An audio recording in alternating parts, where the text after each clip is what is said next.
Norma Martinez Rogers. I'm a full tenured professor at the School of Nursing at UT Health. I have been with the School of Nursing since 1995. Well, Juntos Podemos means together we can. I started this project, I would say about 5 years after I was at the school.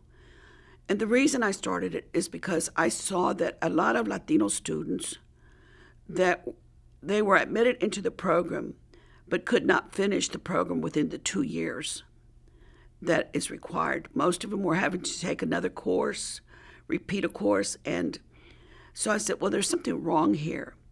So I remembered at one time when I went to Incarnate Word College that they had a big sister program, big sister, little sister program.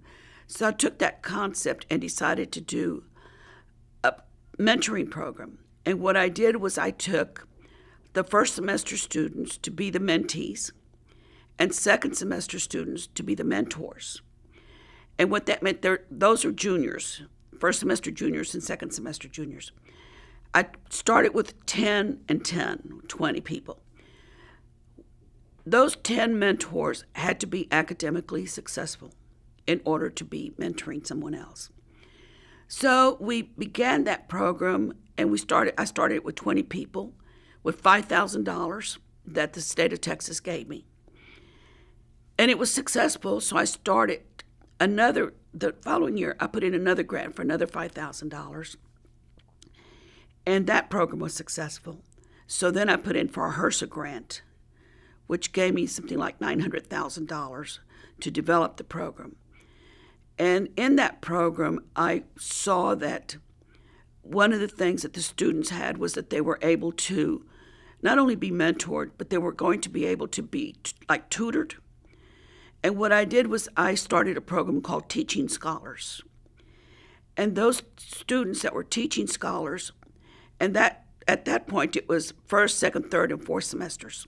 So if you were in fourth semester, which is your last semester of school, you would be doing a teaching scholarship with the third semester students, which meant that when they were going to have a test, prior to the test, they would do content reviews with the students. Those people that were selected as teaching scholars we considered to be the cream of the crop. They had to be recommended by 2 professors, and they had to be obviously academically successful and clinical. So I did that for another 3 years, and then I decided to do a research scholars program. So if students wanted to go further into research, then they could do that. And they, as undergraduate students, could work with senior faculty that were doing research, and they could work with them on any of their projects. And they were not given credit for it, but they were given the opportunity to look at going into higher education, advancing their nursing education.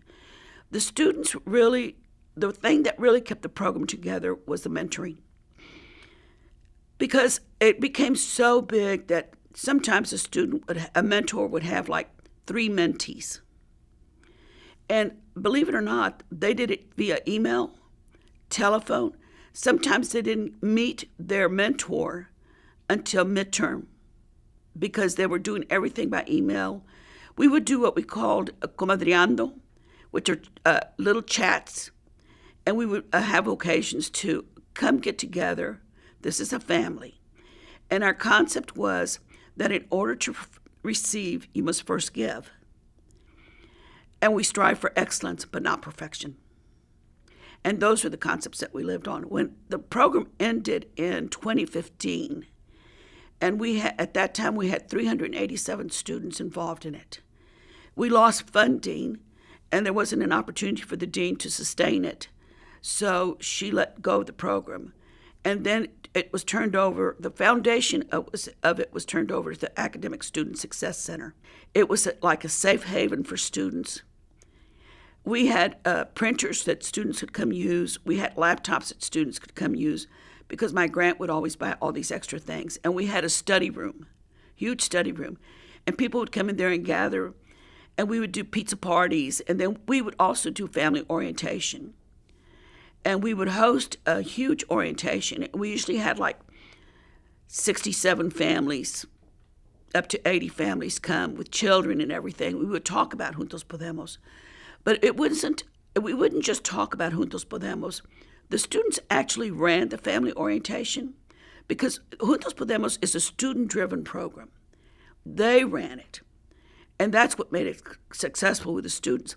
When they did family orientation, the students that were already like in third semester or already had gone through the first semester would bring their parents in or their grandparents or their support system in to talk about changes that they had to make at their home in order for the student to be successful academically.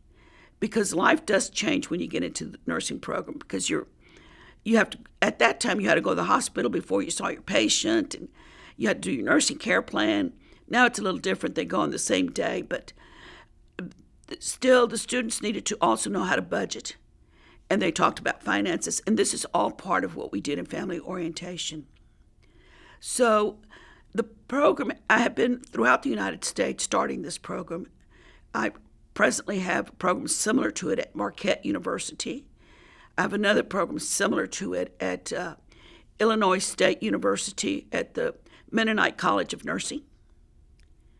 I've been to Duke University to talk to them about mentorship.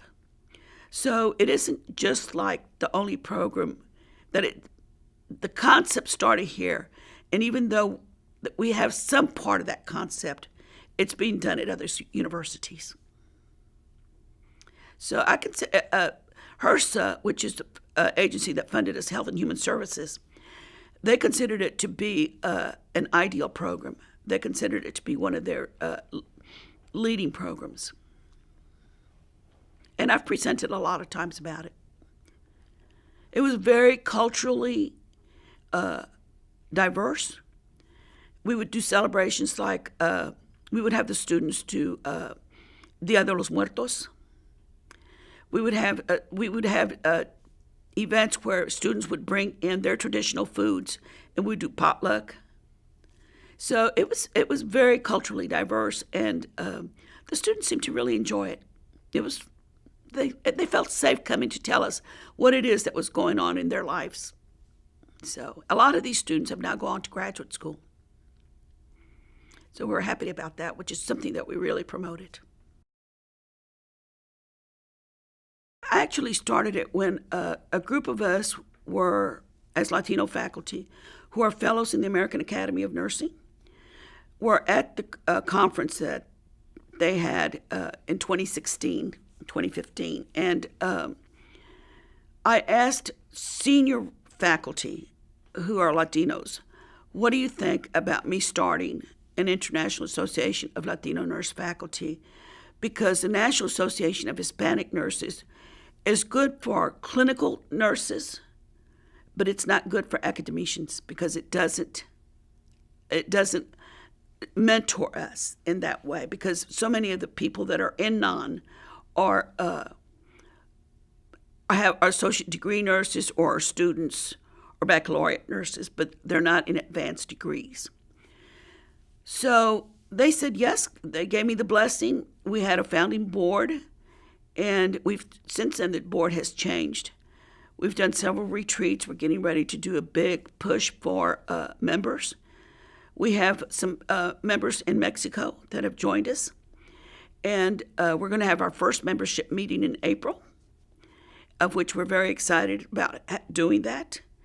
And we really do have to do this because there's so few of us in academics, few of us as Latinos. I mean, even in the School of Nursing, yes, we've brought in more Latino faculty, but so many of them are master's level and are on the clinical track and not on tenure track. I am the only Latina who is a full professor that is tenured in 50 years of the School of Nursing. It shows us that we must help our Latino population who are in nursing get an advanced degree, and not just as a nurse practitioner, but as a PhD. Because it is really the PhDs that are going to sustain the academic setting. The DMPs are very good for the nurse practitioner program, and a lot of us go into nurse practitioners. I didn't, but a lot of us do go into become nurse practitioners. So I'm really looking at helping people become PhDs. We are now going to let graduate students of PhD programs enter our association, and we have set up a mentorship program very similar to what we had in Juntos Podemos. And so we're very happy to do that. We're doing a big membership drive with about 220 universities. 3 of the faculty are board members, and they are very much aware of the importance of it. As a matter of fact, one of our board members has gone on to get his certification in becoming a psych mental health nurse practitioner, which because we have a need for that. And we are mentoring him and helping him. I'm going to be working with him today to help him get a minority fellowship. I'm helping him fill out the application to become a minority fellow. And that's a program that SAMHSA, which is Substance Abuse Mental Health Services Administration, and the American Nurses Association has jointly. I'm an advisor on that program, so I'm going to help him with that, his packet. And I think that one of the things is that we have another faculty member who's on it, who is very much into healthy environments. And she's going to be doing a project on healthy environments. And she is going to be mentoring other people also. Our board is national. It's not just from Texas. So, but we are all Latinos on it. And actually, it was the Black Nurses Association, Faculty Association, that helped me get it started. So I have to give them credit. Several years ago, we had a woman come speak to us from California about becoming culturally diverse and inclusive at our School of Nursing. Faculty got very upset because she was telling the truth, and they didn't want to hear it. What happens in schools like ours that are predominantly of the majority population is they believe that they are culturally diverse because, after all, we have students that are diverse. But that doesn't mean that you don't have a bias. And so they became very offended when the speaker began to talk about some of the biases that she saw within the School of Nursing. Because everyone believes I'm accepting of everyone, when the truth to the matter is that we all come with biases. It's about recognizing them and knowing that you have them and not letting them prevent you from meeting and accepting other people. So from there, we started meeting with the other schools, the School of Health Professions, the dental school, the medical school. We all met as a group. There was a group of us that met to see how we could become more culturally diverse and inclusive. And they would always bring to me, they said, it's really funny that we have these meetings and the only people that don't come are the School of Nursing. Which it was then even more so an indication to me that we needed to do this. We needed to do something different. So I met with a woman who's now deceased, Laura Alvarado, and she and I talked about this. She's a retired full bird colonel. And I said, we really need to start something in the School of Nursing. So I began to study it, look at it, and decided that we should do a Cultural Inclusion Institute. I formatted it. We got it together 7 years ago.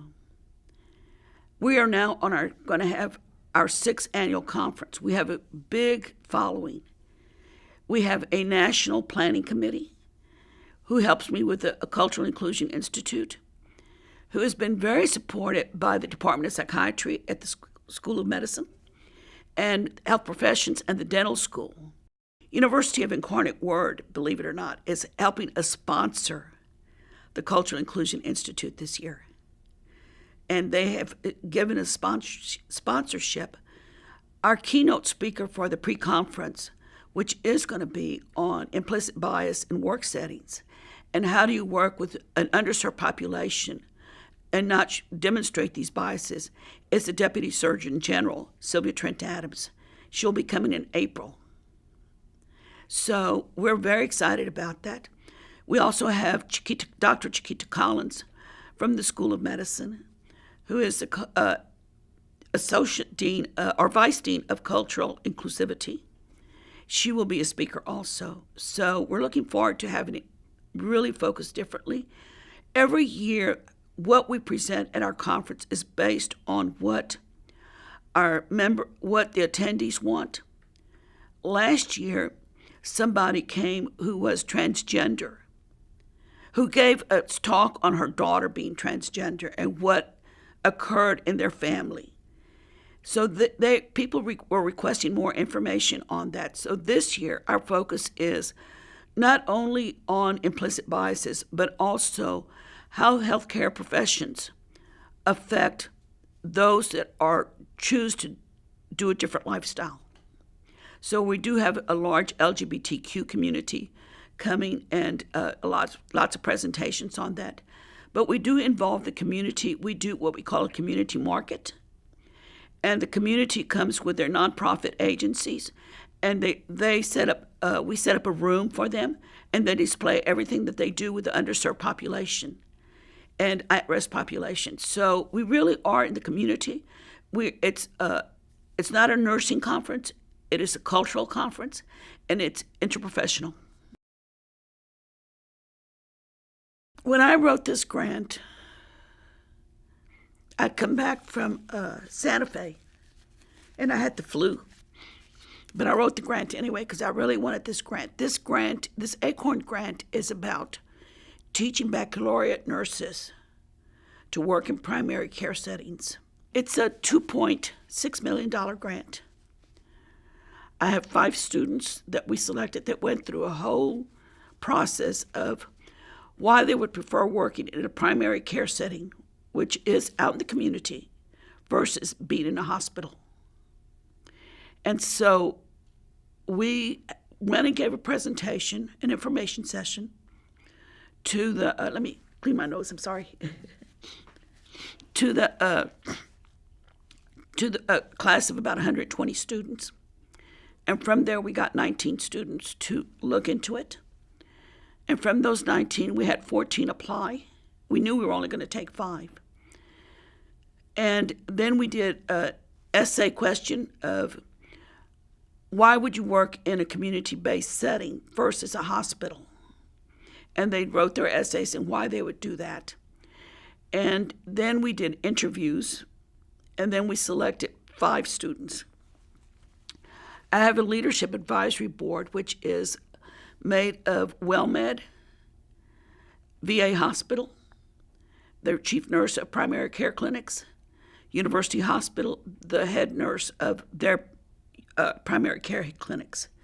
Plus, I have 7 faculty involved in it. And we meet on a monthly basis, and all my what I do with the project is based on what the Community Leadership Advisory Board says we need. I really believe in listening to the community, telling me what it is that they want, rather than for me to say, well, this is what you need. It's better for it to come from them because then they're more committed and they know what their community needs. So the 5 students that we selected will be starting in the next semester, in the spring. And we are going to have a ceremony for them. And the Deputy Surgeon General will be the keynote speaker. So, and University of Incarnate Word has 24 students in theirs. And they'll be coming to join us also for the keynote that the Deputy Surgeon General does, Trent Adams. The reason we only took 5 students is because in this grant I am paying their full tuition, their insurance, their books, and giving them $1,000 a month stipend to live on until they graduate. The commitment they have to make is that they must work out in the community for 1 year once they graduate. So they will not be able to work in a hospital setting. They'll have to go straight to community.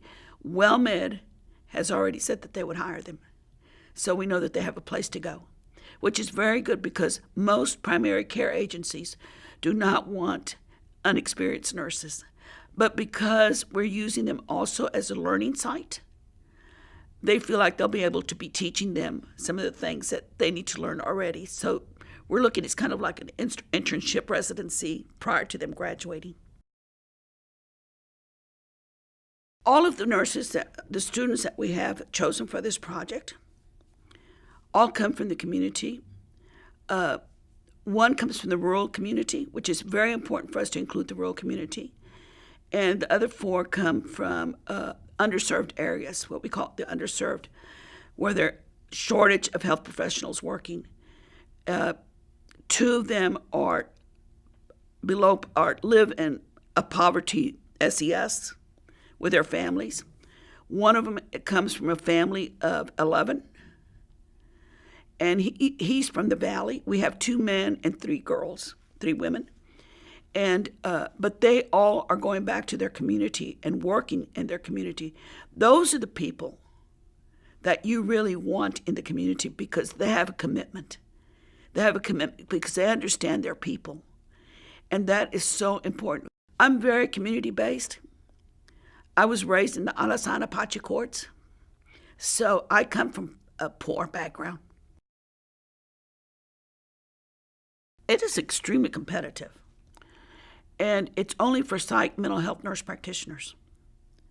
Their focus is just that. It is not about, you can't say, well, I want to be a family nurse practitioner. It's only for psych mental health nurse practitioners because SAMHSA is a Substance Abuse Mental Health Services Administration. So they want to see more nurses go into psych mental health. And I'm writing a grant right now to bring on more psych mental health nurse practitioners, which will be very similar to the one I wrote for the baccalaureate program. The reason that we're focusing on psych, one is the opiate crisis. And opiate always has to do with also mental health. Anytime you have substance abuse, that's my area in my background, mental health and substance abuse. So anytime you have substance abuse, there's mental health issues and family issues. The other is that in the rural communities or in the underserved areas, there are no psychiatrists. And I did a project with South Texas, which was at that time University of Texas at Brownsville, of which we started a psych NP program there. And the reason being is because there are no psychiatrists in South Texas. And yet people are depressed. What was happening at that time was they were going across the border because we could go across the border back and forth and get meds and come back. But since they can't do that anymore, there needs to be more mental health given to them. So what we're looking at doing is trying to do a telehealth and working with the VA hospital and providing telehealth information to have this psych mental health. The Minority Fellowship Program is one in which they have to show that they're committed to psych mental health and that they're going to work in that environment and they're going to stay in that environment. What we're looking at is not just that you're going to be a practitioner, but that you're going to be a practitioner within an academic setting, because that's where we're lacking people also. It is very hard to find a psych mental health nurse practitioner. I was very fortunate. I was a founding commissioner for what we call MACPAC, which is Medicaid and CHIP programs. And our job was to oversee the cost of the program services that were being given through Medicaid and CHIP. You know, a lot of people have very, very mixed feelings about Medicaid. Reason being is because they think it should be only that it's only for people that don't want to work, and that isn't true. It's for people who are underserved, who maybe have health issues that can't work, and Medicare isn't enough to cover for them, so they have to get on Medicaid. CHIP programs were actually started by Hillary Clinton, and they were started because that's a children's insurance program. And they were started because what we found is like people like our housekeepers that only make $27,000 and maybe have 4 kids at home can't afford to buy the insurances that employers give for families so they can put their children on CHIP programs in order to be insured. I was 7 years on as a commissioner, and then with a change in presidency, I got off the commission. But the interesting part is that in those 7 years, I represented Texas. You have to go through a screening process, and then you're interviewed by the government, and then they say yes or no, you can serve. I believe I was recommended by Mary Wakefield, who at the time was working for Health and Human Services. I'm not sure about that, but I've heard that I was recommended by her. And the interesting part of this is that because we reported to the Senate Finance Committee, which was head of that was Senator Hatch, they were always questioning how much money we were spending on programs for services for kids and services for the underserved population. Texas was always talked about at every meeting. We met on a monthly basis for 7 years, was always talked about because we continue to have the highest rate of uninsured children, the highest rate of uninsured senior citizens, and the highest rate of non-vaccinated individuals. And yet, we refuse to take the extension on Medicaid, to accept the money from Medicaid and CHIP. I have been, throughout my life, very politically involved. And I was very outspoken about some of the things that happened in Texas. And the commission really worked together. We were really a tight group. And we would meet for 3 days. And then we usually ended on Friday at noon. Most of us would fly back to our places, and then we would have meetings over the phone if need be. But we would write annual reports to the Congress, and then we would report to all of Congress about what was happening.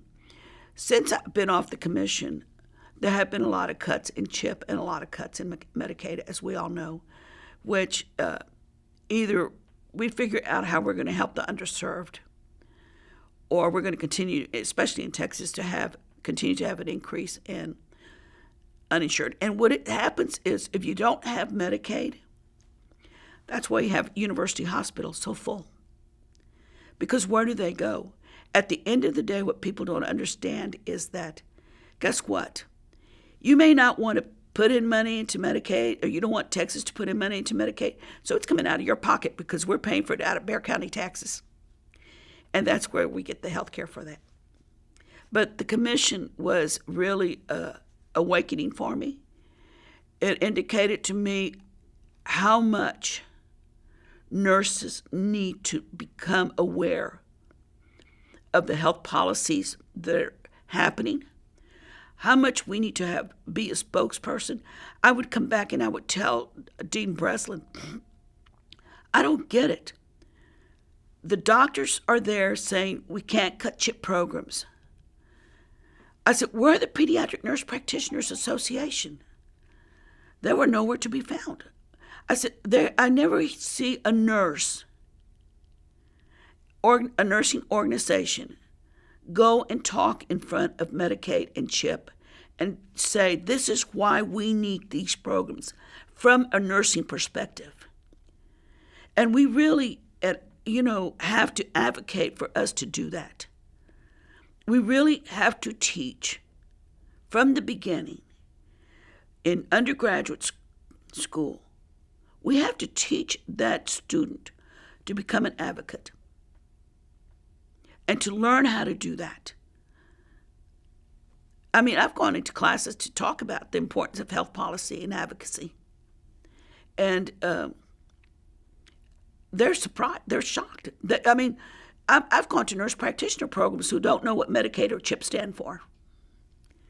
And that's an awakening to me.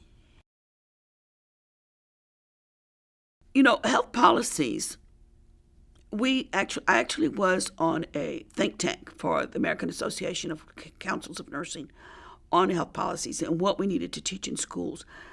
Health policies, if we aren't aware of the policy changes being made, in particular in the legislature or Congress, which affect all the community in terms of the underserved.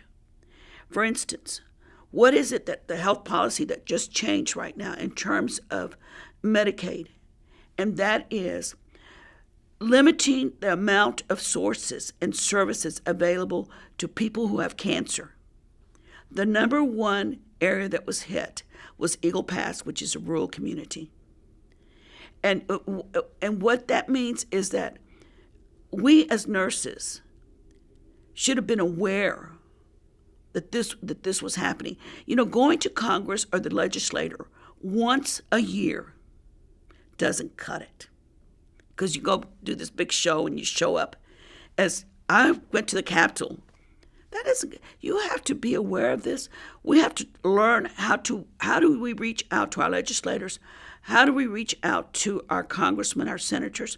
This is a thing, when somebody's running for office, we as nurses on these key positions, we as nurses should say, hey, can I be on your team? Because I want to teach you about what it is about health policy.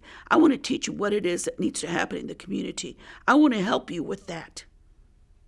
It doesn't matter whether it's Republican, Democrat, or whoever it is, but we should have a voice.